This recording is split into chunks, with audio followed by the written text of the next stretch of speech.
Welcome to my channel. मैं आपके लिए लव नेक्स्ट डोर की न्यू एपिसोड लेकर आई हूँ। एपिसोड शुरू करने से पहले मेरे चैनल को सब्सक्राइब जरूर करना। एपिसोड की शुरुआत होती है स्कूल डे से, जहाँ सुक्यू और मोएम केक बना रही होती हैं। सुक्यू बहुत ही अच्छा केक बनाती है। मोएम उसे कहती है तुमने तो बहुत ही दिल से केक बनाया है। वो दोनों केक बनाकर सोंग्यू को देने जाती हैं, पर पहले ही वहाँ बहुत सारी लड़कियां केक लिए खड़ी होती हैं। तो मोएम ये देख के कहती है ओहो हम लेट हो गए। सोंग्यू के ग्रेड्स और पॉपुलैरिटी दोनों ही बहुत इंप्रूव हो गए हैं। सीक्यू अंदर ही अंदर से जेलस हो रही होती है, पर वो उसे कुछ कहती नहीं है और वो सोंग्यू के सामने से खुद ही केक खाते हुए चली जाती है, पर सोंग्यू उसे देख लेता है। फिर नेक्स्ट सीन में दिखाया जाता है कि सुक्यू चलते हुए बुक रीड कर रही होती है। उतने में सोंग्यू भी उसके साथ चलने लगता है और वो उसे मना करता है कि चलते हुए रीडिंग मत किया करो, कहीं गिरी पड़ी होगी। फिर दिखाते हैं कि सुक्यू उठती है तो उसकी आईज स्वेल हुई होती हैं, तो वो फेस पे मास्क लगा लेती है और अपने फोन में कुछ पिक्चर्स देखने लगती है और उसके सामने मिल्क पैक की पिक्चर आ जाती है जो उसे सोंग्यू ने भेजी थी और आज उसके एक्सपायर होने की डेट होती है। वो सोचती है कि मैंने तो इसका आंसर पहले ही दे दिया था, अब दोबारा आंसर देने का तो कोई फायदा ही नहीं है। वो यही सोचते हैं ये मिंट चॉकलेट मास्क है, तो वो कहता है अच्छा ये इतना अच्छा है तो फिर इसे चेहरे पे लगाने की बजाय खा क्यों नहीं लेती। फिर वो उसे चिढ़ाने लगता है और कहता है कि ये ऐसे लगता है जैसे पिग ने लिपस्टिक लगाई हो। फिर वो उसे कहती है कि आज तो मेरे हाथों से बहुत पिटोगे। वो उसे मारने के लिए अपनी विंडो में चढ़ने ही लगती है कि उसकी मॉम उसे आवाज देती है खाने के लिए, तो सोंग्यू कहता है आंटी खाने के लिए मैं भी आऊंगा। फिर नेक्स्ट सीन में दिखाया जाता है कि हेसू की कल रात की बातों को लेकर सोच रही होती है जब उसके हस्बैंड ने उसे डाइवोर्स का कहा था। वो कहती है कि मैं कल जवाब दूंगी, अभी मैं बहुत थकी हुई हूँ। और उसका हस्बैंड हैरान हो रहा होता है कि इसने तो एक दफा भी वजह नहीं पूछी। फिर नेक्स्ट मॉर्निंग उनके हस्बैंड किचन में खड़े होते हैं जब हेसू की आती है, तो वो पूछते हैं कि फिर तुमने क्या सोचा। वो कहती है मुझे अफ्रीका जाना है काम के सिलसिले में, जब पेपर्स रेडी हो जाए तो मुझे बता देना। फिर वो कहते हैं सोंग्यू को कैसे बताना है, क्योंकि दोनों के लिए ये बात सोंग्यू को बताना बहुत ही मुश्किल था। फिर दिखाया जाता है कि सोंग्यू भी उनके घर खाने के लिए पहुंच जाता है। सब एक ही बाउल में खाने लगते हैं, तो सीक्यू का भाई कहता है कि सब एक बाउल में कैसे खाएंगे, जो भी मुंह से गिरेगा वो वापस इसी में जाएगा। तो उसके डैड उसे थप्पड़ मारते हैं और कहते हैं कि कोई बात नहीं हम फैमिली हैं। तो सीक्यू कहती है इतनी सफाई पसंद बन रहे हो, कभी अपना रूम भी साफ कर लिया करो। ऐसे ही लड़ते झगड़ते वो लोग खाना खा रहे होते हैं कि सोंग्यू की नजर उनकी फैमिली फोटो पे पड़ती है और वो सैड हो जाता है क्योंकि अब तक उसकी कोई भी फैमिली फोटो नहीं बनी होती। नेक्स्ट सीन में दिखाया जाता है कि सुक्यू रेसिपी बुक रीड कर रही होती है, पर वो फ्रेंच में होती है। तो सोंग्यू पूछता है कि तुम फ्रेंच बुक क्यों रीड करी हो। तो वो कहती है अच्छा ये फ्रेंच में है, मुझे तो आइडिया ही नहीं था, मुझे तो बस इसकी ड्राइंग अच्छी लगी तो मैंने ले ली। फिर वो कहती है इसको मेरे लिए पढ़ दो। फिर वो कहता है ये तो बहुत मोटी बुक है, इसे तो बहुत टाइम लगेगा पढ़ने में। फिर वो कहती है नहीं सिट्स आ रहे हैं। फिर वो घबरा जाता है और वो कहता है बहुत गर्मी है, मुझे तो हीट स्ट्रोक हो गया है। वो वहां से चला जाता है और वो भी यही सोच रही होती है कि ये रेनबो शेड्स इसके ऊपर कैसे आ गए। वो लाइट के एंगल्स और डायरेक्शन देख रही होती है। सोंग्यू घबराता हुआ बाहर जाता है और उसी टाइम मोएम दैनहू को देखता है तो उसे समझ आती है कि ये क्यों भाग रही थी। फिर दैनहू भी उसके पास आके बैठ जाता है। सोंग्यू उसे कहता है कि हम पड़ोसी हैं और हम सेम एज के हैं, तो हमें ये फॉर्मेलिटीज खत्म कर देनी चाहिए। तो दैनहू कहता है कि हाँ तुम ठीक कह रहे हो, हमें एक दूसरे को नाम से बुलाना चाहिए। वो दोनों एक दूसरे को बहुत फॉर्मेलिटी से बुलाते हैं, इसीलिए नाम से बुलाना उन्हें बहुत ऑकवर्ड लग रहा होता है। नेक्स्ट सीन में दिखाते मिल्क पैक रखा होता है। वो दोनों फोन उठाकर बात करने ही लगते हैं, पर जब देखते हैं तो 12 से ऊपर टाइम हो जाता है। फिर वो दोनों ही फोन रख देते हैं। नेक्स्ट सीन में दिखाया जाता है कि सोंग्यू मीटिंग में होता है और सब उसकी बातों से बहुत इंप्रेस हो रहे होते हैं। जब वो मीटिंग खत्म करके जाने लगता है तो उसकी मॉम की उसे कॉल आती है जो डिनर के लिए इनवाइट करती हैं। वो काफी खुश हो जाता है, मगर उसे ये नहीं पता होता कि ये डिनर उनकी फैमिली का लास्ट डिनर होगा। फिर दिखाते हैं योंदू अपने डैड के साथ जा रही होती है, पर वो बहुत ही सैड होती है। उसके डैड उससे पूछते हैं तुम आज खुश क्यों नहीं हो, क्या हुआ है किंडरगार्टन में। तो वो कहती है कि मेरी क्लास जवाब दिया। फिर वो बताती है कि मैंने वही कहा जो आप मुझे कहते हैं कि इस दुनिया में किसी के फैमिली के साथ डिनर कर रहा होता है। उसकी मॉम उसे बताती है कि मैं अफ्रीका जा रही हूँ, तो वो अपनी मॉम को कहता है कि डैड को भी साथ ले जाएं, आप लोगों का अच्छा टाइम गुजरेगा।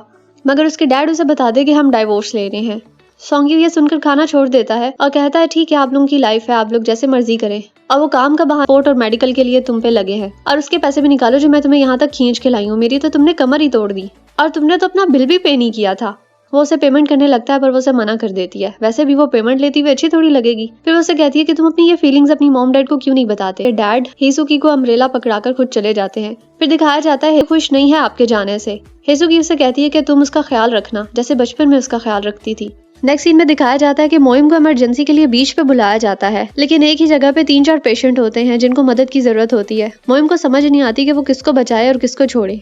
फिर दैनहू सुपरमैन बन के उसके सामने आता है और वो दोनों मिलकर सबको बचाते हैं, पर ये मोएम का ख्वाब होता है। जब वो उठ के नीचे आती है तो देखती है कि योंदू भी उसके घर आई हुई है। फिर वो तीनों बाथ हाउस जाती है और काफी मिस में ही रह रहा होता है।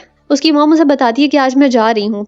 फिर वो कुछ बातें करते हैं और वो उसे बाय कह देती है। उधर उसके डैड भी हॉस्पिटल में उदास बैठे होते हैं। सोंग्यू बात लेकर जब आता है तो देखता है सीक्यू उसके ऑफिस पे उसकी चेयर पे बैठी हुई है, तो वो उसे कहता है तुम यहाँ क्या कर रही हो और ऐसे कैसे बैठी हुई हो। तो वो उसे उसकी बचपन की फैमिली फोटो लाकर देती है, क्योंकि सोंग्यू कहता है कि हमारी कोई भी फैमिली फोटो नहीं है। फिर वो उसे कहती है कि तुम अपनी मॉम को सी ऑफ करने एयरपोर्ट नहीं जाओगे।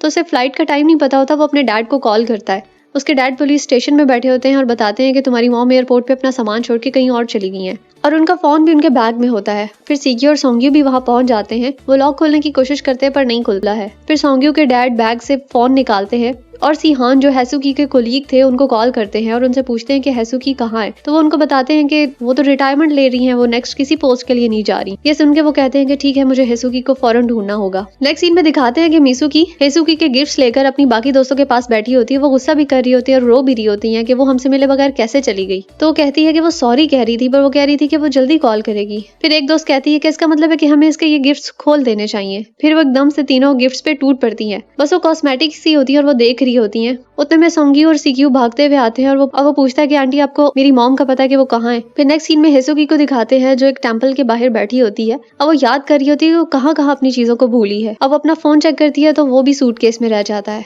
वो घबरा के भागने लगती हैं, लेकिन एकदम से उनका पाँव फिसलता है और वो वहां से नीचे गिर जाती हैं।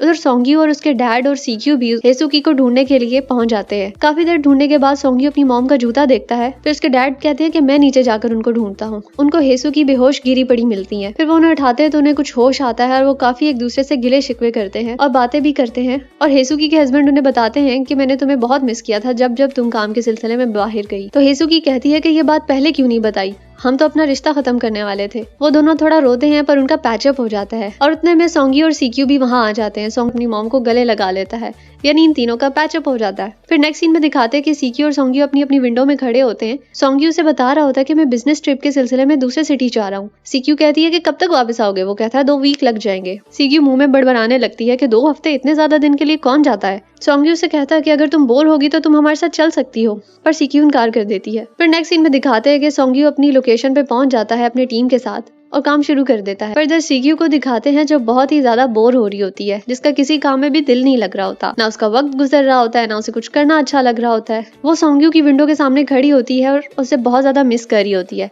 इसी तरह 2 दिन गुजर जाते हैं। नेक्स्ट डे वो फ्रेंच फूड ट्राई करने का सोचती है और सोंग्यू की रिकॉर्डिंग सुनने लगती है, पर कुछ ही देर में वो खत्म हो जाती है।